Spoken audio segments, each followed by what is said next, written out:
حضرت امیر محمد اکرم آوان مد ذلہ العالی دارالعرفان منارہ ضلع چکوال میں سالہ سال سے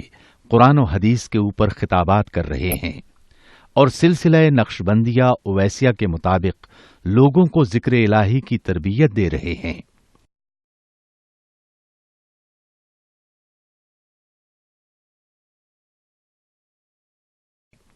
وہ قرآن پاک کی تفسیر ترتیب وار بیان کر رہے ہیں۔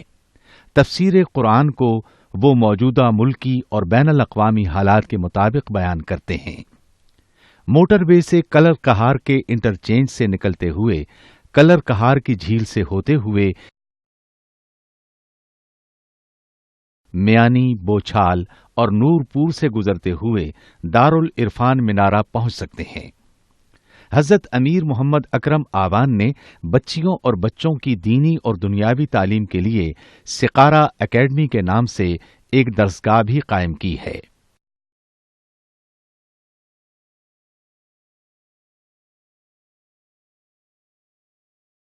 جس کا افتتاح ملک پاکستان کے صدر جنرل محمد ضیاء الحق نے اپنے دست مبارک سے کیا تھا۔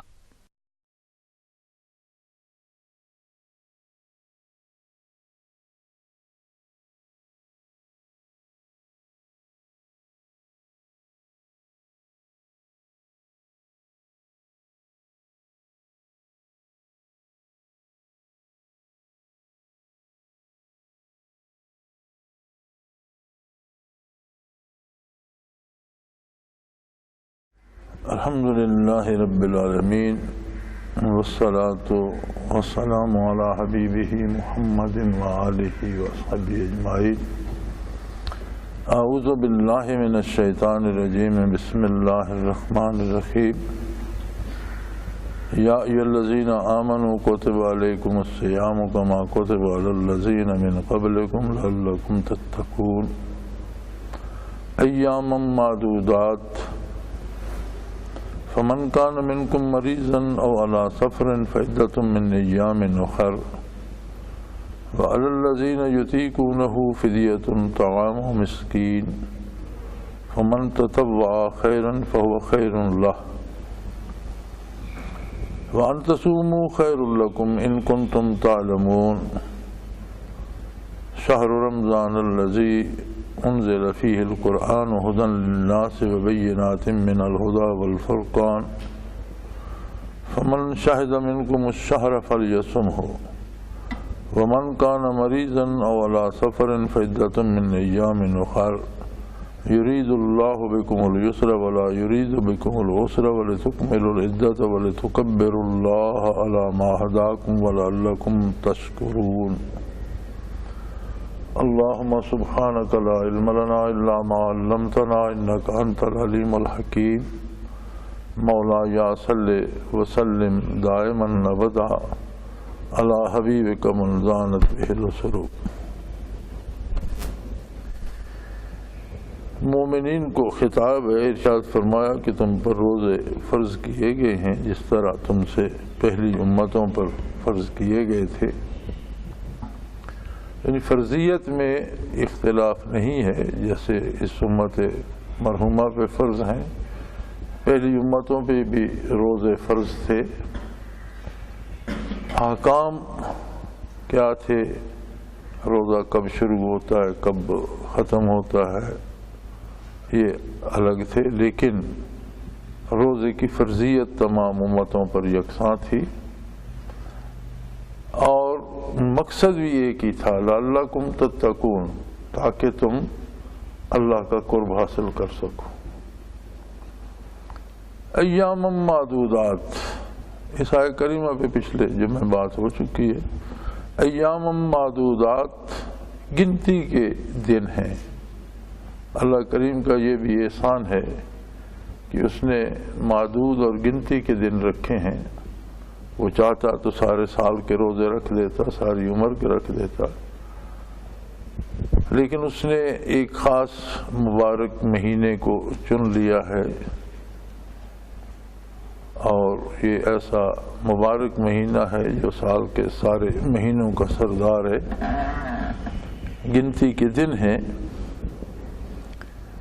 روزہ رکھنے کے لیے دن گنتی کے ہیں، لیکن روزے کے جو فوائد ہیں اور جو اللہ کی رحمتیں اور بخششیں ہیں وہ بے حد و بے حساب ہیں، اور ان کی کوئی انتہا نہیں ہے۔ اللہ کریم ہی جانتا ہے کہ روزے کا اجر کیا ہوگا۔ نبی کریم صلی اللہ علیہ وسلم نے فرمایا کہ روزے کا اجر جو ہے اس کا شمار انسانی بس سے باہر ہے، اور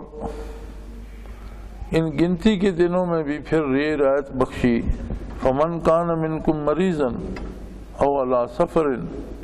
فعدۃ من ایام اخر، کوئی اگر رمضان شریف میں کسی کو سفر درپیش ہے یا ایسی بیماری ہے جس کے لیے دوا کھانا ضروری ہے، یا روزہ رکھنے سے بیماری کے بڑھ جانے کا اندیشہ ہے، یا کوئی ایسی بیماری ہے جس میں بار بار غذا لینا پڑتی ہے، یا ایسے انجیکشن لگانا پڑتے ہیں جن میں غذائیت ہوتی ہے،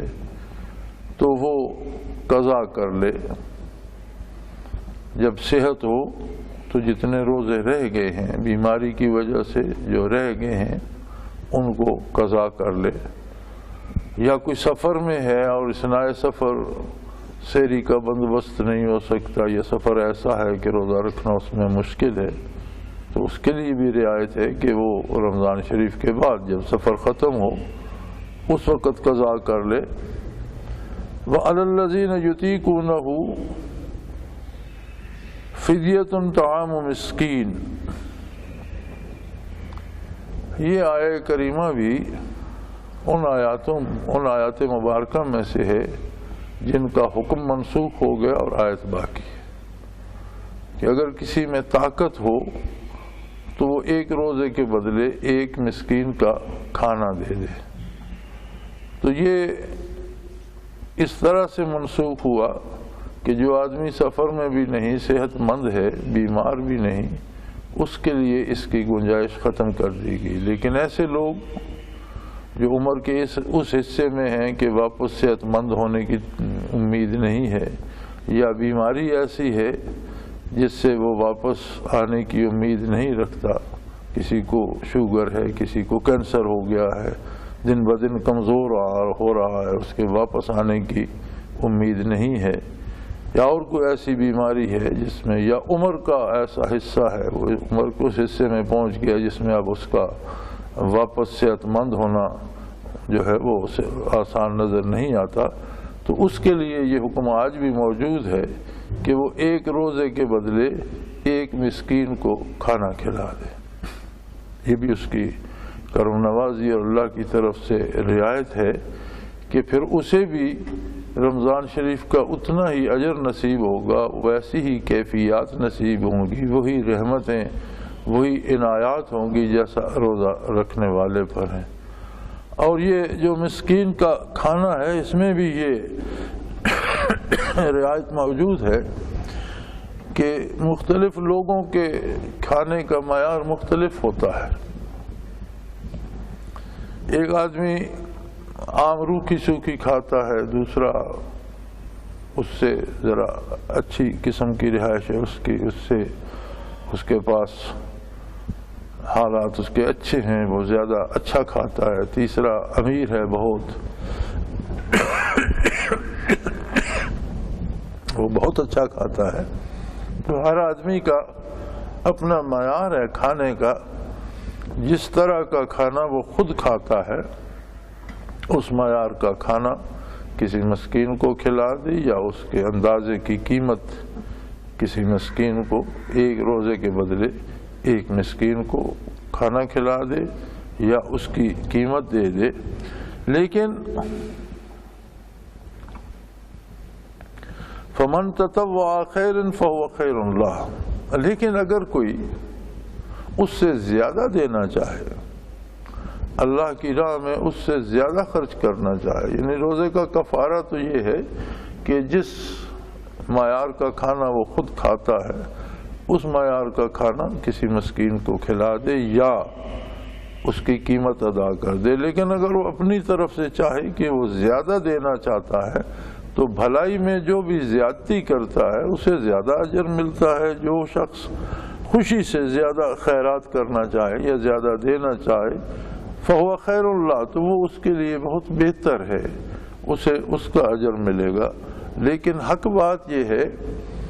کہ جو کیفیات روزے سے پیدا ہوتی ہیں اور جو حضور حق روزے سے نصیب ہوتا ہے وہ خصوصیت روزے کی ہے، اس لیے وَأَن تَصُومُوا خَيْرٌ لَكُمْ، اگر تم روزہ رکھ سکو تو یہ بہت بڑی بات ہے، تمہارے لیے بہت بہتر ہے۔ ان کنتم تعلمون، اگر تم علم رکھتے ہو، اگر جانتے ہو، بات کو سمجھتے ہو، تو روزہ رکھنے سے ایک تو بات یہ ہے کہ رمضان المبارک کا جو روزہ قضا ہو جاتا ہے پھر وہ قضا ہمیشہ غیر رمضان میں ہی کی جاتی ہے، کیونکہ رمضان جب بھی آئے گا تو اس کے اپنے روزے فرض ہوں گے، رمضان میں تو قضا ہو نہیں سکتی۔ جب بھی آتا ہے رمضان شریف کا مہینہ تو اس کے اپنے روزے فرض ہوتے ہیں، اس لیے رمضان کی جو بھی قضا ہو جائے وہ غیر رمضان میں ہوتی ہے۔ تو آدمی روزہ تو رکھے لیکن اس ماہ مبارک کی برکات اور کیفیات تو اس میں نہیں ہوتی۔ پھر رمضان المبارک میں ایک تو رحمت الہی کی فراوانی ہوتی ہے، بخشش جوش پہ ہوتی ہے، اور رمضان کی اپنی کیفیات اور انوارات و تجلیات جن کا نزول رمضان میں ہوتا ہے وہ ہیں۔ اور جو حضور حق روزہ رکھنے سے نصیب ہوتا ہے وہ روزے ہی کی خصوصیت ہے۔ آدمی یوں تو ساری عمر غلطیاں بھی کرتا ہے، کوتاہیاں بھی کرتا ہے، اور بہت ہی خوش نصیب ہے وہ شخص جسے حضور حق کا احساس نصیب ہو جائے اور وہ اس کا احساس زندہ رہے۔ لیکن روزہ ایک ایسی نعمت ہے کہ اس میں عام آدمی کو بھی حضور حق کا احساس ہو جاتا ہے۔ جو روزے سے ہے وہ بے شک کوئی صاحب کشف ولی نہ صحیح، ایک عام آدمی صحیح، لیکن وہ اندھیرے کوٹھے میں بھی پانی کا گھونٹ نہیں پیتا۔ کیوں نہیں پیتا؟ اسے احساس ہے کہ میرا رب میرے پاس ہے، میرا رب مجھے دیکھ رہا ہے۔ تو یہ جو حضوری حق کا ایک احساس ہے یہ روزے کی عجیب دین ہے، یہ روزہ رکھنے سے نصیب ہوتا ہے۔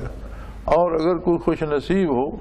تو اس کے لیے کافی ہے کہ رمضان المبارک کے روزوں میں جو ادراک اسے ہوتا ہے اسے وہ باقی 11 مہینے بھی زندہ رکھے، تاکہ پھر رمضان شریف آ جائے اور اس میں پھر وہ تازگی اور اس میں پھر وہ تازہ دم ہو جائے اور پھر اس میں اس کی تجدید ہو جائے۔ تو ان تصوموا خیر لکم، اگر تم روزہ رکھ سکو، بیماری میں بھی اگر سمجھو ممکن ہے میں روزہ رکھ سکتا ہوں تو ضرور رکھو۔ سفر میں بھی اگر سمجھتے ہو کہ میں روزہ رکھ سکتا ہوں اور اس سے تکلیف نہیں ہوگی تو ضرور رکھو، چونکہ جو برکت رمضان کی اور روزہ رکھنے کی ہے وہ کفارہ دینے سے یا قضا کرنے سے شاید وہ مقام یا وہ عظمت یا وہ کیفیات نصیب نہ ہوں۔ بے شک اللہ کے حکم کی اطاعت ہو جائے، فرض ادا ہو جائے، فرض کا ادا ہو جانا ایک اور بات ہے اور کیفیات کا نصیب ہونا ایک اور بات ہے۔ تو اگر ممکن ہو بیمار کے لیے یا ممکن ہو مسافر کے لیے روزہ رکھ سکے تو روزہ ضرور رکھے، یہ بہتر ہے۔ نہ رکھ سکے تو اللہ کی طرف سے رعایت ہے کہ وہ بعد میں قضا کر لے، یا کوئی ایسا شخص ہے کہ جو قضا بھی نہیں کر سکتا تو اللہ کریم کی بخشش ہے، رعایتیں ہیں۔ ایک صحابی سے روزہ ٹوٹ گیا، اب وہ بارگاہ نبوی میں حاضر ہوا، خوش نصیب تھے وہ لوگ، ذرا سی بات ہوتی بارگاہ رسالت پناہی میں حاضر ہو جاتے، اور ایک احساس تھا۔ اصل جو چیز ذہن ہے اللہ کی اور اللہ کے رسول کی، وہ احساس حضوری ہے کہ میرا رب، میرا خالق، میرا مالک، میرا پروردگار، میرا معبود ہر لمحہ میرے پاس ہے۔ اس نے بارگاہ رسالت پناہی میں حاضر ہو کر عرض کی، یا رسول اللہ میں نے تو روزہ توڑ دیا، اب میں کیا کر سکتا ہوں؟ آپ صلی اللہ علیہ وسلم نے فرمایا کہ اگر جان بوجھ کر توڑا ہے تو بھائی اس کے بدلے تو 60 رکھنے ہوں گے. تو وہ چلا اٹھا, اس نے کہا یا رسول اللہ میں ایسا کمزور آدمی جو رمضان کا روزہ توڑ بیٹھوں, غیر رمضان کے 60 میں کیسے رکھوں گا؟ مجھ میں اتنی ہمت کہاں. مجھ میں اتنی ہمت ہوتی تو میں رمضان کا روزہ نہ توڑتا. اگر مجھ سے رمضان کا روزہ ٹوٹ گیا تو یہ میری کمزوری ہے, تو اس کے بدلے میں 60 کیسے رکھوں گا؟ آپ صلی اللہ علیہ وسلم نے فرمایا کہ بھی 60 مساکین کو کھانا کھلا دو. یا رسول اللہ اپنے بچوں کے لیے تو ہے کچھ نہیں, تو کبھی مزدوری لگ گئی تو کھانا نصیب ہو گیا, اور کسی دن مزدوری نہ ملی تو رات فاقے میں گزر گئی, تو میں 60 مساکین کو کیسے کھلا سکتا ہوں؟ آپ صلی اللہ علیہ وسلم نے فرمایا اچھا بیٹھو, بیٹھ جاؤ, یہیں بیٹھو. تھوڑی دیر ہوئی تو کوئی شخص کھجوروں کا ٹوکرا حضور اکرم صلی اللہ علیہ وسلم کی خدمت میں لے آیا اور اس نے پیش کیا. آپ نے قبول فرمایا, اور اس شخص کو جس سے روزہ ٹوٹا تھا اسے فرمایا کہ یہ کھجوریں لے جاؤ اور یہ مساکین میں بانٹ دو, تمہارا کفارہ ہو جائے گا. جب کھجوروں کا ٹوکرا اٹھا چکا تو پھر عرض کرنے کا یا رسول اللہ مجھے تو شہر بھر میں سوائے اپنے گھر والوں کے اور اپنے بیوی بچوں کے ان سے بڑا کوئی مسکین نظر نہیں آتا. اس شہر میں تو سب سے مسکین میرے بیوی بچے ہیں, میں ہوں. آپ نے فرمایا اچھا گھر لے جاؤ, بچوں کو کھلا دو, تمہارا کفارہ ہو جائے. تو یہ اللہ کریم کی عنایت ہے, بخشش ہے کہ اس نے رعایت فرما دی کہ بیمار ہو روزہ نہ رکھو, قضا کر لو. سفر میں ہو نہ رکھو, قضا کر لو, رمضان شریف کے بعد قضا کر لینا. یا کوئی ایسا بیمار جس کے صحت مند ہونے کی امید نہیں, یا ایسا بوڑھا جسے پیر فرتوت کہتے ہیں جس کے واپس آنے کی امید نہیں, تو وہ ایک مسکین کو فدیہ دے دے, کھانا کھلا دے یا اس کے بدلے رقم دے دے. لیکن یہ تو سب رعایتیں ہیں اس کی, لیکن جو مزہ روزہ رکھنے میں ہے اور جو کیفیات روزہ رکھ کر نصیب ہوتی ہیں اور جو حضور حق روزہ رکھنے سے نصیب ہوتا ہے وہ ان سے نصیب نہیں ہو سکتا, چونکہ یہ تو فرضیت کی ادائیگی ہو گئی, اطاعت ہو گئی. الحمدللہ اللہ کریم نے معاف فرما دیا, لیکن اصل مقصد تو ان کیفیات کا حصول ہے. حضور حق کی وہ کیفیت کہ جو روزہ دار کو نصیب ہوتی ہے, جس کا دھیان وہ سارا دن رکھتا ہے, ساری رات رکھتا ہے, رات کو چین سے سو نہیں پاتا کہ مجھے سحری کرنی ہے کہیں دیر نہ ہو جائے, سارا دن ایسے گزارتا ہے جیسے اللہ کریم اس کے ساتھ ہیں. انتہائی پیاس میں بھی, گرمیوں کے روزوں میں بھی لوگ مزدوری کرتے بھی دیکھے ہم نے, اور اس کے باوجود وہ روزہ رکھتے تھے استقامت کے ساتھ اور نہیں توڑتے تھے. تو کیوں رکھتے تھے؟ ایک حضور حق ایک نصیب ہوتا تھا, ایک کیفیت ہوتی تھی کہ میرا اللہ میرے ساتھ ہے اور میں کیسے اس کی نافرمانی کر سکتا ہوں. تو فرمایا ان تصوموا خیر لکم, اگر ممکن ہو تو روزہ ضرور رکھو, بہتر یہ ہے اگر تم جانتے ہو. جہاں تک رمضان المبارک کی برکات کی بات ہے تو فرمایا شہر رمضان الذی انزل فیہ القرآن, رمضان المبارک تو وہ مبارک مہینہ ہے جس میں اللہ کا کلام نازل ہوا. اللہ نے بندوں کو مخاطب فرمایا, بندوں سے کلام فرمایا, اور کلام جو ہوتا ہے وہ متکلم کا, کلام کرنے والے کا پرتو جمال لیے ہوئے ہوتا ہے. آدمی بھی اگر آدمی سے بات کرتا ہے تو بات کرنے والے کی حالت یا کیفیت اس پر اپنا اثر چھوڑتی ہے. اس لیے فرمایا گیا کہ اگر کوئی آدمی ایسا ہو, مضبوط ہو, اور جسے بدکاروں یا گناہگاروں کی صحبت میں جا کر یہ اندیشہ نہ ہو کہ ان کی باتیں اس پہ غالب آ جائیں گی اور یہ بھی ان جیسا ہو جائے گا, اگر یہ خطرہ ہو تو وہ تبلیغ کے لیے بھی نہ جائے, ان سے اعتراض کرے, ان سے دور رہے. ہاں کوئی ایسا شخص جسے یہ خطرہ نہ ہو کہ ان کی باتیں مجھ پہ غالب آ جائیں گی، بلکہ جسے یہ امید ہو کہ میری بات ان پر اثر کرے گی، اس پر تبلیغ فرض ہے، وہ ضرور جائے، وہ ضرور تبلیغ کرے، وہ ضرور دین کی بات کرے، وہ ضرور ہر طرح کے لوگوں سے ملے اور ان سے بات کرے اور انہیں سمجھانے کی کوشش کرے۔ تو جب دو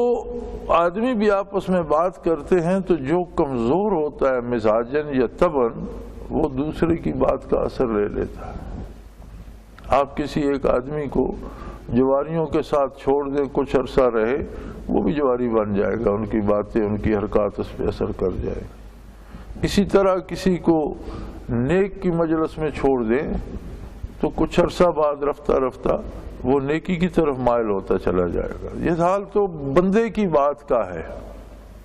ایک آدمی کی بات کا ہے، اور جب اللہ کریم کلام فرمائے جل شانہ تو اس کی عظمت کی کیا بات ہے۔ وہاں تو جس نے وہ کلام سننا ہے اس نے تو ضرور مغلوب ہونا اور اسی رنگ میں رنگے جانا۔ اسی لیے کفار کے بارے ارشاد باری تعالی ہے کہ یہ گنگے بہرے ہیں، یہ سنتے سمجھتے ہی نہیں۔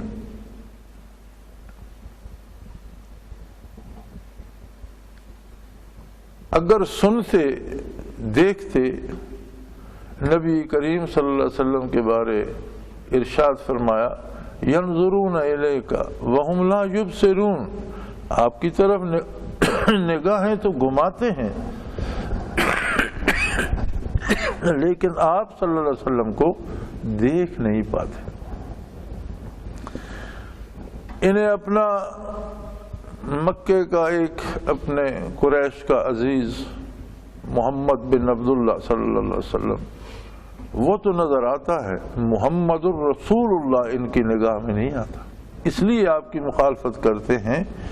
کہ یہ ایسے بد نصیب ہیں اور ان کی نگاہ ایسی کمزور پڑ گئی ہے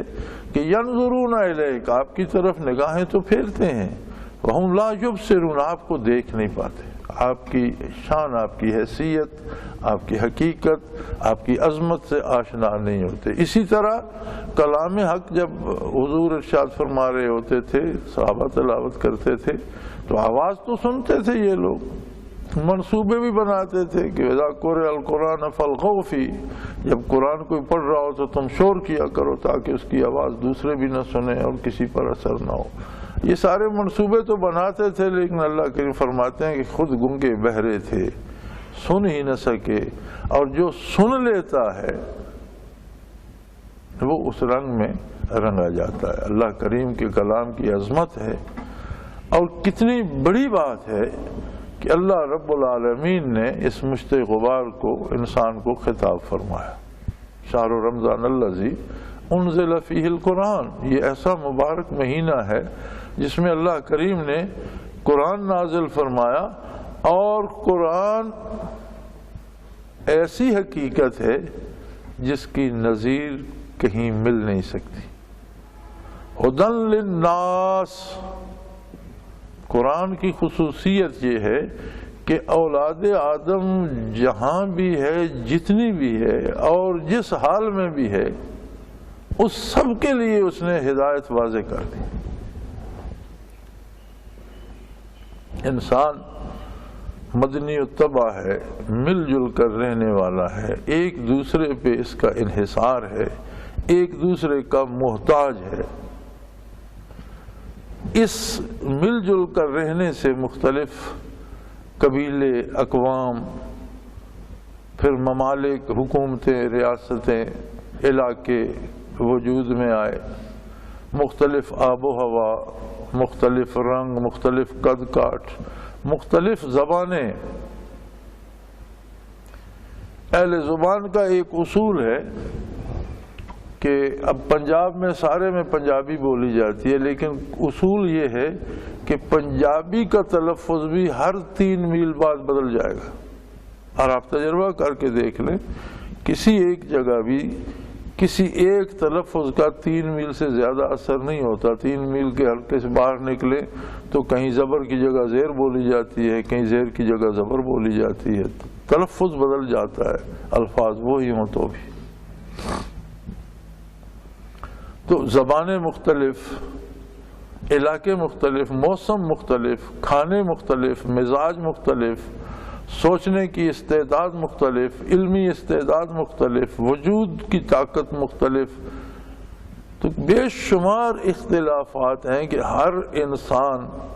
باوجود اس کے کہ ایک دوسرے کے بغیر نہیں رہ سکتا، ہر انسان دوسرے سے الگ ہے، ملتا نہیں ہے۔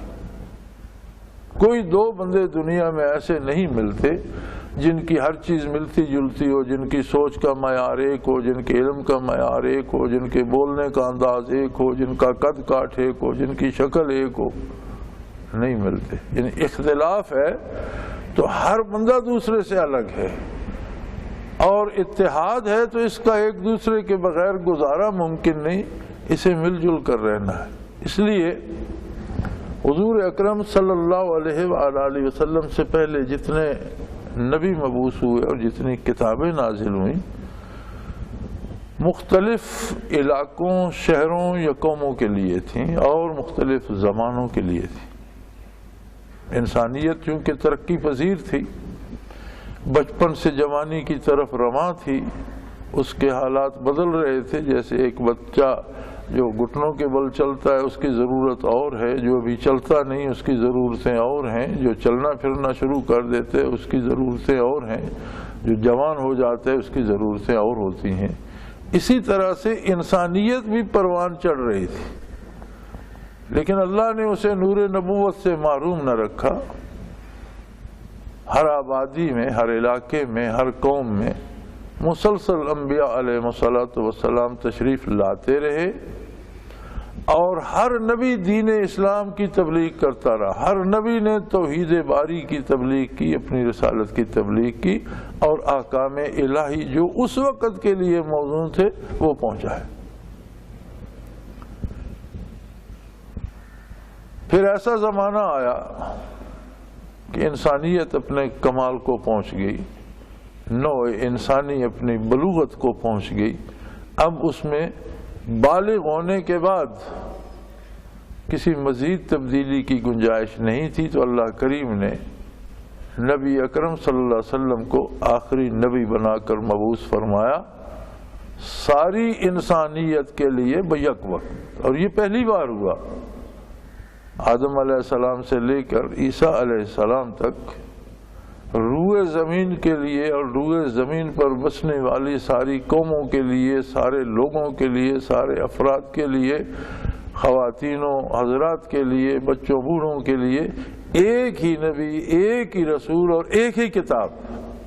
اب قرآن حکیم کا کمال یہ ہے کہ پھر وہ ایک زمانے کے لیے نہیں، جب تک دنیا آباد ہے، سورج طلوع و غروب ہو رہا ہے، تب تک کے لیے قرآن حکیم ہی کتاب ہدایت ہے۔ یعنی اس نے ایسے اصول، ایسے قوانین بنائے کہ دنیا کے ہر فرد کے لیے وہ قابل عمل اور بہترین قابل عمل ہے۔ زندگی کے پورے قوانین و اصول تھے۔ قوم کے بڑے سنجیدہ، بڑے پڑھے لکھے، بڑے چنے ہوئے دانشور لوگ کسی قوم کے لیے کوئی قانون، کوئی ضابطہ بناتے ہیں۔ وہ قانون اور وہ ضابطہ جو وہ بڑی کاوش، بڑی محنت سے بناتے ہیں، وہ بھی حرف آخر نہیں ہوتا۔ جب اس کا نفاذ ہوتا ہے تو پھر اس میں بھی تبدیلیوں کی ضرورت پیش آتی ہے اور اس میں تبدیلیاں کی جاتی ہیں۔ اللہ کریم نے جو قانون بنایا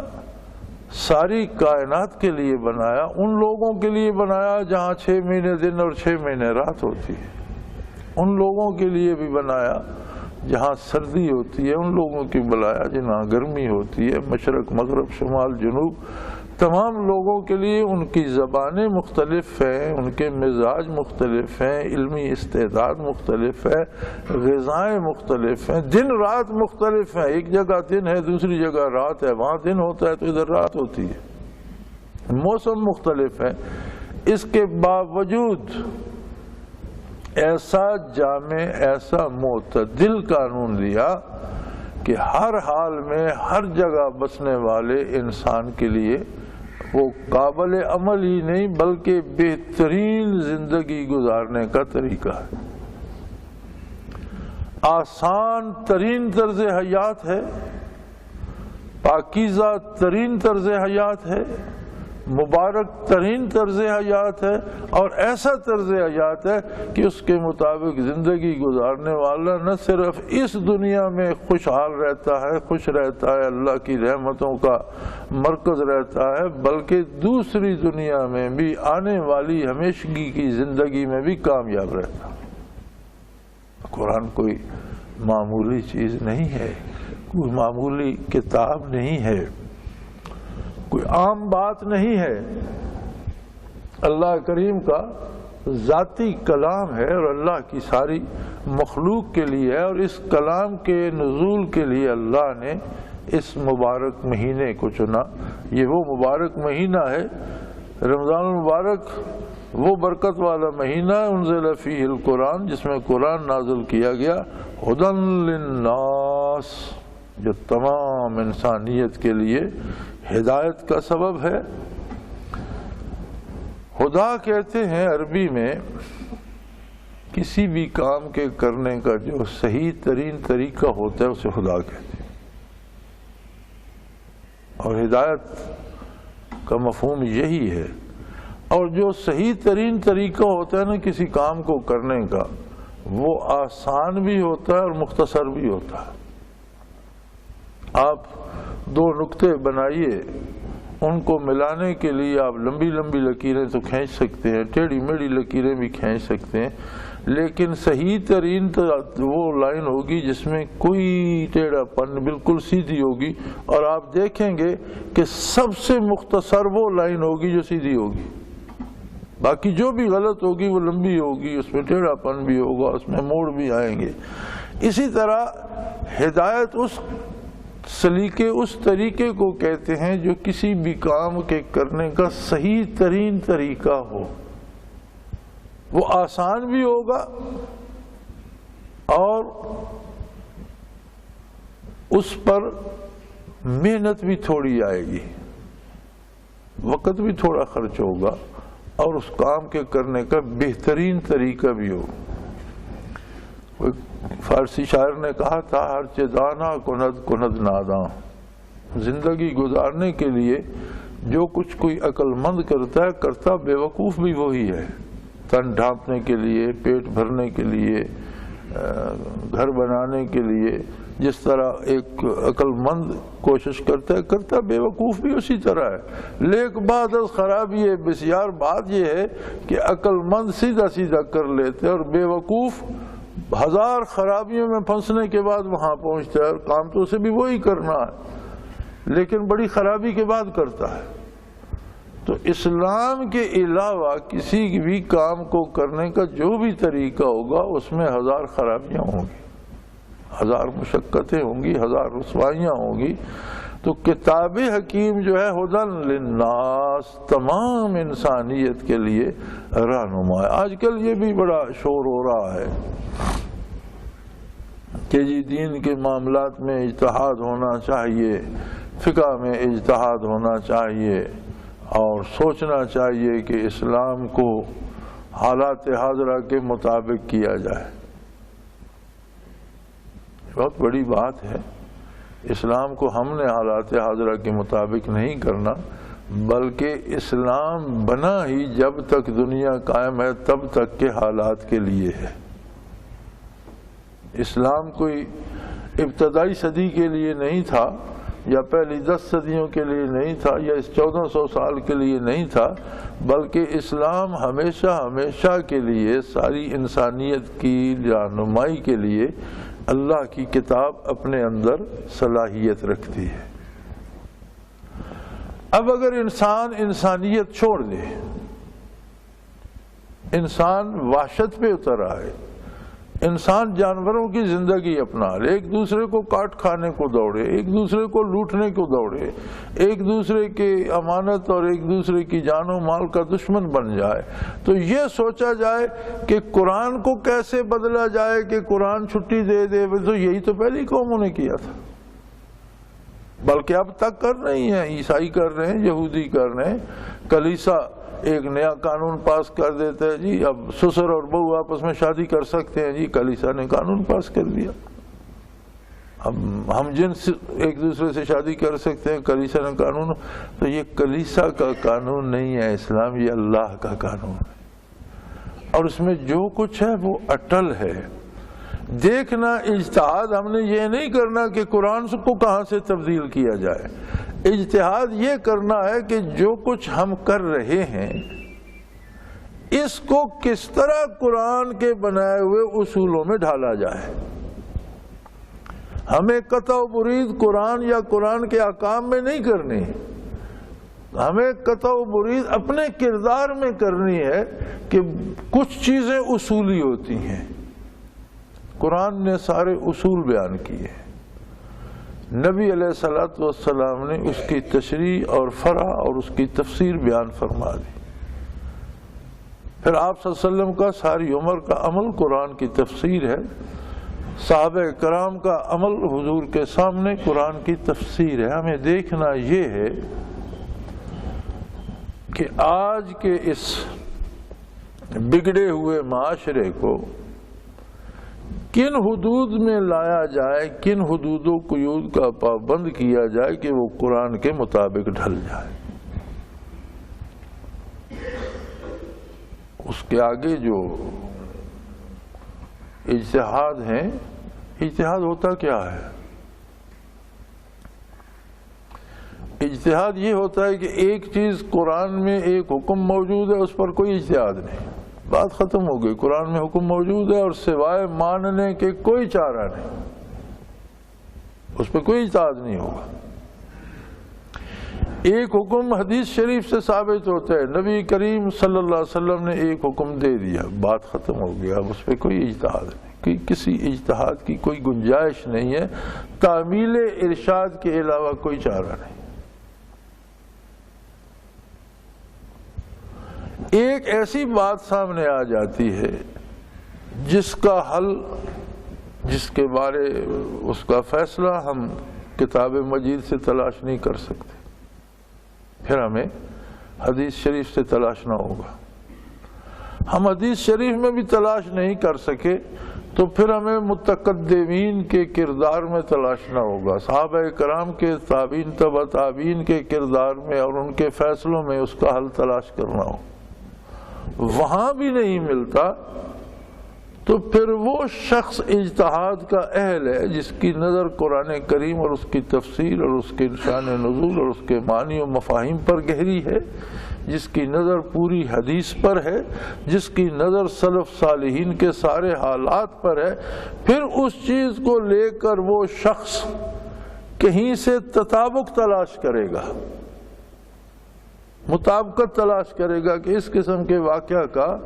کوئی مثال ایسی قرآن میں، حدیث میں یا متقدمین میں ملتی ہو کہ اس کے مطابق اسے حل کیا جائے، تو اس کے مطابق اسے حل کرے گا تو یہ اجتہاد کہلائے گا۔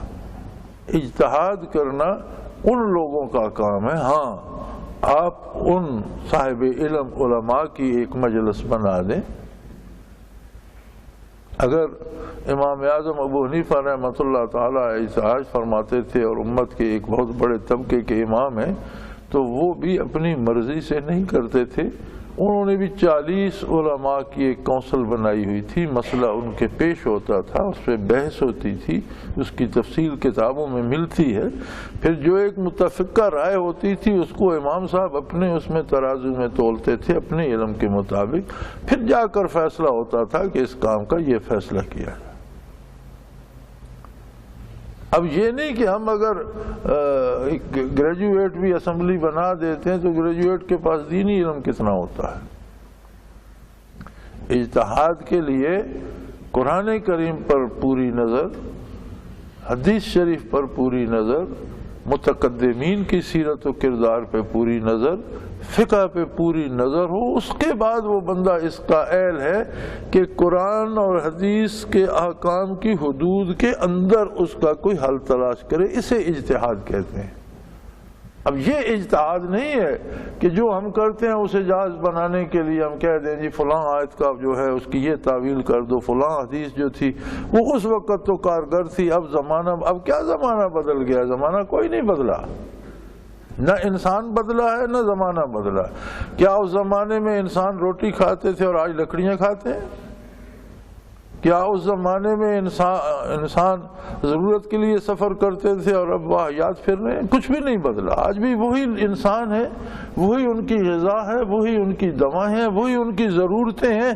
ہاں وسائل جو ہیں وہ بدل گئے۔ اس زمانے میں وسائل کچھ اور تھے، سواری کے وسائل اور تھے، لکھنے پڑھنے کے وسائل اور تھے، کھانے پینے کے روزی کے وسائل اور تھے۔ آج روزی کمانے کے طریقے بدل گئے ہیں، آج سفر کرنے کے طریقے بدل گئے ہیں، آج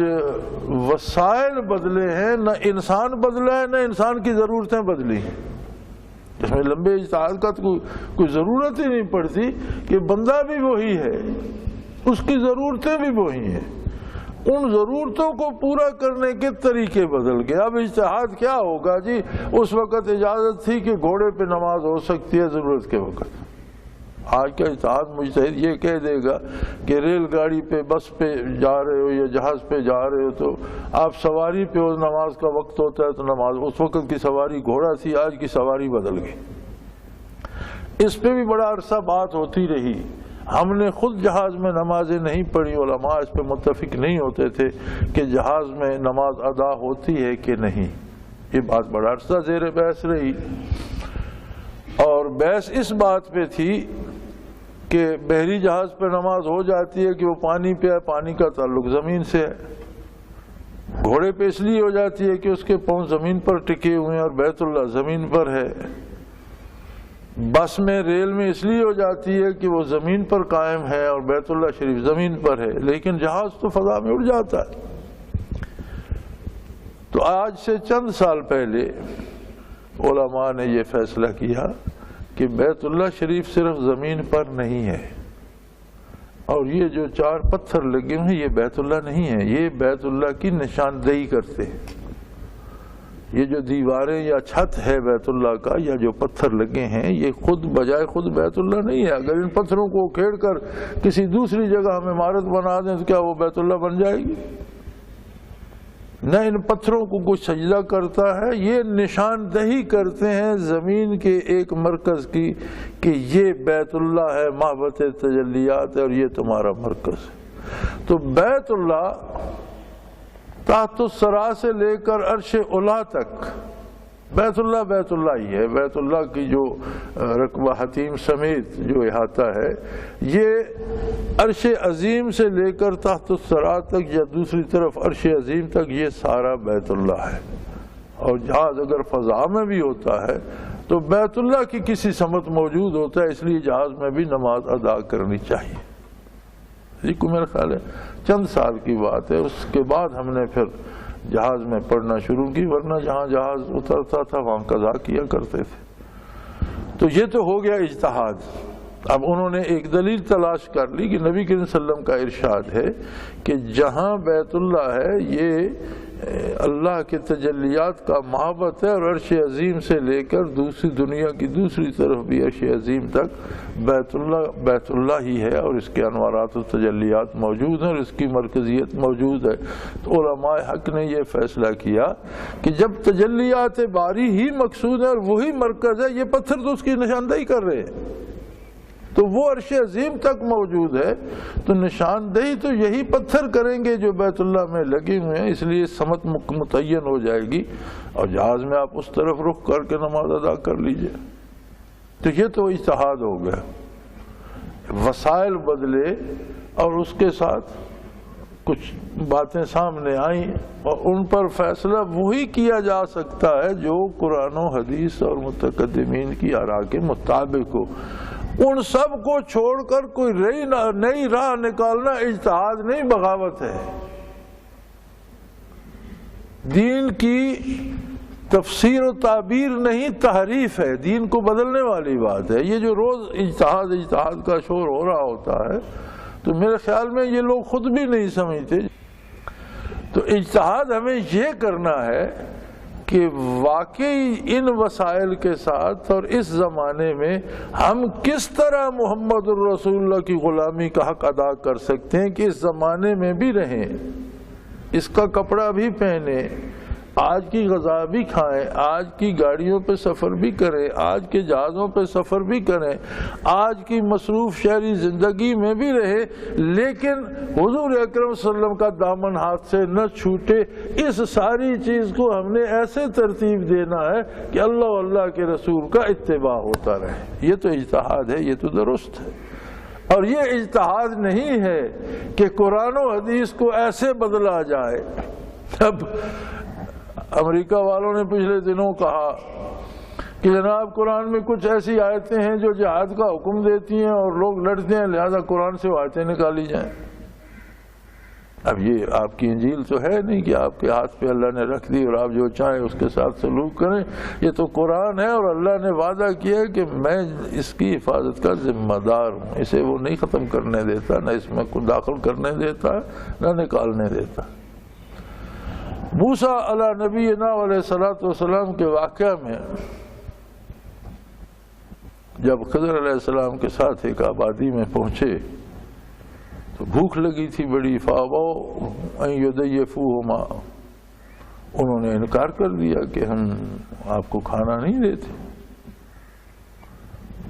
تو جب یہ آیت کریمہ نازل ہوئی اور پھیلی تو اس بستی کے لوگ بارگاہ نبوت میں تشریف لائے کہ واقعی ہمارے بزرگوں نے جو کیا تھا وہ اچھا نہیں تھا، اور دو آدمی اگر سفر میں آئے تھے اور دونوں بڑے مبارک بندے تھے، ایک اللہ کا نبی تھا، دوسرا ولی اللہ تھا، اللہ کا بہت مقبول بندہ تھا، ایسا ولی تھا جس کی روح بعد از وفات فرشتوں کی طرح تعمیل ارشاد میں لگی ہوئی ہے، جسے اللہ نے ملائکہ میں شامل کر دیا ہے، اور اللہ کی جو تکوینی امور ہیں ان کی تکمیل میں لگی ہوئی ہے۔ تو دونوں بڑے نورانی چہرے تھے، اور دو بندوں کے ایک پورے آبادی کو یا ایک شہر کو دو بندوں کو کھانا دینے میں کیا مشکل ہے؟ تو انہوں نے اچھا نہیں کیا تھا، یہ تو ہم مانتے ہیں، لیکن اب قیامت تک کے لیے قرآن کریم میں یہی رہے گا فَأَبَوْا أَن يُضَيِّفُوهُمَا، انہوں نے ان کو کھانا دینے سے انکار کر دیا۔ جو بھی پڑھے گا اس کے دل میں ہماری توہین ہوگی، وہ ہمیں دل سے اچھا نہیں سمجھے گا کہ کیسے عجیب لوگ تھے کہ دو بندوں کو ایک پورے شہر نے کھانا دینے سے انکار کر دیا۔ تو حضور ہمارے حال پہ رحم فرمائے، ہم توبہ بھی کرتے ہیں، جتنا حضور حکم دیتے ہیں سب آبادی والے مل کر خیرات بھی کرتے ہیں، اللہ سے معافی بھی مانگتے ہیں، اللہ کے راہ پہ خرچ بھی کرتے ہیں۔ تو ایک نقطہ ہے اباؤ اس سے بنتا ہے، اگر ایک نقطہ اور بڑھ جائے تو بے سے تے بن جائے گی، تو آیت ہو جائے گی فَأَتَوْا أَن يُضَيِّفُوهُمَا، تو اس کا معنی ہوگا کہ وہ تیار ہو گئے کہ ہم آپ کو کھانا دیتے ہیں۔ تو ہماری یہ ساری عمر کی بدنامی ایک نقطے سے دھل جائے گی۔ نبی کریم صلی اللہ علیہ وسلم نے فرمایا کہ مجھے اس اللہ کی قسم جس کے قبضہ قدرت میں میری جان ہے، قرآن کا ایک نقطہ نہ میں بڑھا سکتا ہوں نہ گھٹا سکتا۔ یہ اللہ کا کلام ہے اور جیسا نازل ہوا ہے ویسا ہی رہے گا۔ آج کون مجتہد ہے جو اجتہاد کر کے قرآن کو تبدیل کرنا چاہتا؟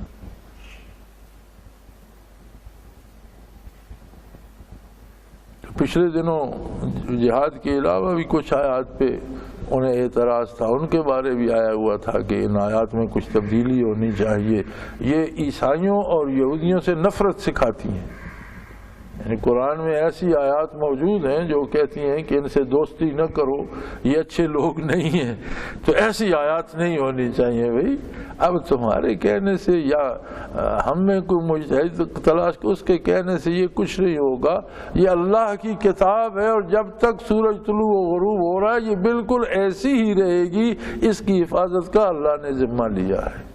حضور کے ارشادات اس کی حفاظت کے ذیل میں آتے ہیں، وہ قرآن کی تفسیر ہے تو سمجھ لو کہ حدیث کی حفاظت کا ذمہ بھی اللہ کا ہے، ورنہ 1450 سال بعد بعین ہی وہی الفاظ زیر و زبر کے ساتھ ملنا آسان نہیں تھا۔ ایک حدیث کی حفاظت کے لیے مسلمانوں نے 17 فنون ایجاد کیے جو حدیث کی حفاظت کرتے ہیں، جن میں حدیث جانچی جاتی ہے۔ تو بھائی اجتہاد کا دروازہ تو کھلا ہے، ہم بھی متفق ہیں، لیکن اجتہاد اس بات پہ ہونا چاہیے، اب قرآن نے ہدی للناس وبینات من الہدی والفرقان پوری انسانیت کے لیے کتاب ہدایت ہے اور بڑی واضح ہے، بینات، کوئی غلط فہمی اس میں، کوئی ایسی بات نہیں ہے جو عام آدمی کی سمجھ میں نہ، ایسی کیسی عجیب بات ہے، یہ اللہ کا کلام ہے اور عام آدمی کے لیے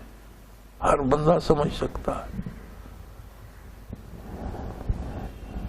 لَقَدْ يَسَّرْنَا الْقُرْآنَ لِلذِّكْرِ فَهَلْ مِن مُدَّكِّرٍ، ہم نے سمجھنے کے لیے قرآن کو آسان ترین کر دیا ہے، جو بھی سمجھنا چاہے، کوئی سمجھنا چاہتا،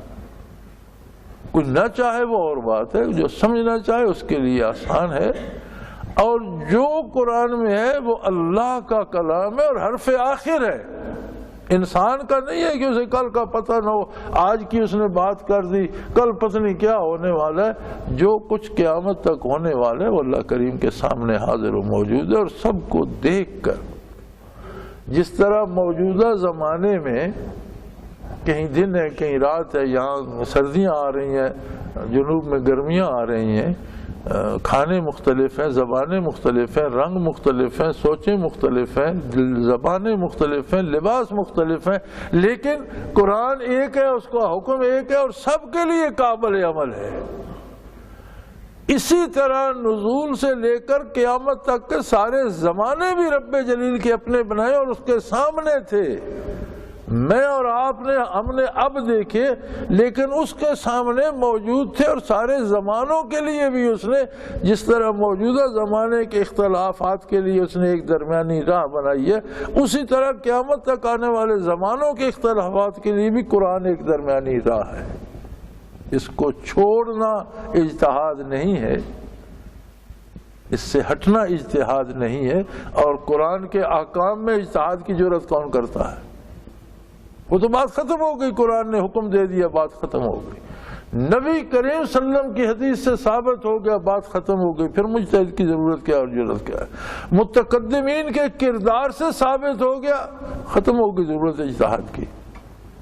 تینوں جگہوں سے نہیں ملتا تو اجتہاد کیا ہوگا کہ سامنے جو مسئلہ ہے اس کی کوئی مماثلت قرآن سے، حدیث سے، متقدمین سے تلاش کر کے قرآن کی حدود کے اندر اس کا حل نکالا جائے، یہ نہیں کہ قرآن کو بدل دیا جائے تو اجتہاد ہو جائے گا۔ تو فرمایا قرآن ہدی للناس وبینات من الہدی والفرقان، یہ ایسی کتاب ہے جو تمام انسانوں کے لیے ہمیشہ کے لیے کتاب ہدایت ہے، اور بینات من الہدی، اس کے کسی کام میں کوئی گڈ مڈ نہیں ہے، ہر حکم واضح ہے، دلائل کے ساتھ بھی، عقل کے ساتھ بھی، خرد کے ساتھ بھی، سائنس کے ساتھ بھی۔ عقل کو، خرد کو، سائنس کو قرآن کے مطابق ڈالنا ہے، قرآن کو ان کے مطابق نہیں، اور اس میں کوئی ایسی گڈمٹ بات یا کوئی ایسی بات نہیں ہے جس میں کوئی غلط فہمی ہو، یہ واضح ہے، ہدی والفرقان، یہ واضح رہنمائی بھی ہے اور سچ اور جھوٹ میں فرق کر دیتی ہے، حق اور باطل میں فرق کر دیتی ہے، دن اور رات کی تمیز کر دیتی ہے، روشنی اور تاریکی کو الگ الگ بتا دیتی ہے۔ فمن شہد منکم الشہر فلیصمہ، سو تم میں سے جو کوئی اس مبارک مہینے کو پائے ضرور روزے رکھے۔ کتنے لوگ تھے جو پچھلے رمضان میں ہمارے ساتھ تھے، کتنے لوگ تھے جو پچھلے اعتکاف میں ہمارے ساتھ تھے، اور کتنے ہم میں ایسے ہیں جو غالباً اگلے میں نہیں ہوں گے۔ تو جو بھی رمضان المبارک کو پائے بڑی خوش قسمتی ہے کہ اسے پھر ایک موقع رمضان شریف کا مل گیا، فلیصم ہو، وہ پھر اس میں روزہ رکھے۔ ومن کان مریضا أو علی سفر فعدۃ من ایام اخر، ہاں بیمار اور مریض کے لیے اس کی رعایت بحال ہے، پھر وہ قضا کر لے۔ یرید اللہ بکم اليسر ولا یرید بکم العسر، اصولی بات سن لو، اللہ نے دین اور قرآن عطا کر کے تمہارے لیے دنیا میں رہنا بھی آسان کر دیا ہے۔ دین تمہیں کسی مصیبت میں نہیں ڈالتا، بلکہ دین تمہیں دنیاوی زندگی میں بھی آسانیاں فراہم کرتا ہے۔ آپ دینی احکام کا اپنے رواجات کے ساتھ مقابلہ کر لیں، آپ کا ہر رواج آپ کو مشکل میں ڈالے گا، دین کا ہر حکم آپ کے لیے آسانی لائے گا۔ شادی ہو، بیاہ ہو، زندگی کا کوئی مسئلہ ہو، موت کا مسئلہ ہو، لین دین ہو، خرید و فروخت ہو، آپ دنیا کے رواجات، اقوام عالم کے رواجات، خود آپ ہم نے مسلمانوں نے جو رواجات اور رسوم اختیار کر رکھی ہیں ان کا موازنہ دینی حکم سے کرو، دین میں آسانی بھی ہوگی، سہل بھی ہوگا اور باعزت بھی ہوگا، اور اس رواج میں اخراجات بھی ہوں گے، مصیبتیں بھی ہوں گی اور بے عزتی بھی ہوگی۔ سو فرمایا یرید اللہ بکم اليسر، اللہ نے تمہارے لیے آسانیاں پیدا فرمائی ہیں دین عطا کر کے، ولا یرید بکم العسر، اللہ تمہیں مشکلات میں نہیں ڈالنا چاہتا۔ دین کو مصیبت مت سمجھو، دین تکلیف نہیں ہے، بلکہ یہ تمہارے لیے بہترین آرام دہ اور باعزت زندگی کا راستہ ہے۔ وَلِتُكْمِلُوا الْعِدَّةَ، اور جب توفیق ہو اور گنتی رمضان کی پوری کر لو اور روزے رکھنے کی سعادت نصیب ہو جائے، وَلِتُكَبِّرُوا اللَّهَ، اللہ کی بڑائی بیان کرو، عَلَىٰ مَا هَدَاكُمْ وَلَعَلَّكُمْ تَشْكُرُونَ، اس بات پہ اللہ کی بڑائی بیان کرو کہ اس نے تمہیں ہدایت نصیب فرمائی،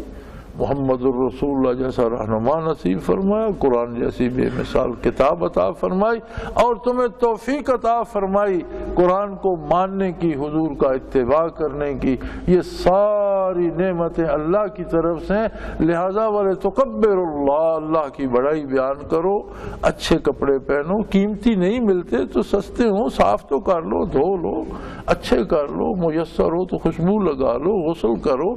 اور ایک میدان میں جمع ہو کر سارے مل کر اللہ کی بڑائی بیان کرو۔ زائد تکبیریں کہی جاتی ہیں عید کی نماز میں، دونوں رکعت میں 3 تکبیریں، وَلِتُكَبِّرُوا اللَّهَ کی تعمیل ارشاد میں کہ اللہ کی بڑائی بیان کرو کہ اس نے تمہیں ہدایت سے سرفراز فرمایا،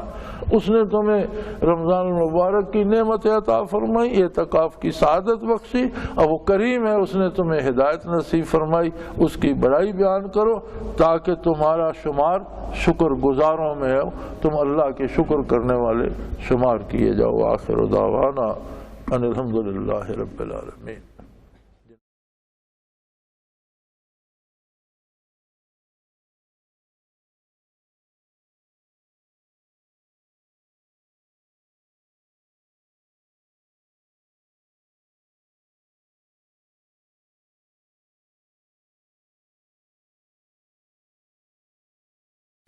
وہ تمام احباب جو اسلام کی طلب رکھتے ہیں ان سے گزارش ہے کہ دارالعرفان منارہ ضلع چکوال میں امیر محمد اکرم آوان صاحب کے خطابات سے مستفید ہوں۔ وہ ہر جمعے کو نماز سے پہلے بیان فرماتے ہیں۔ ہر ماہ کی پہلی اتوار کو ماہانہ اجتماع ہوتا ہے جس میں آپ خصوصی خطاب فرماتے ہیں، اور پاکستان کے چاروں صوبوں سے احباب اس اجتماع میں شرکت کرتے ہیں۔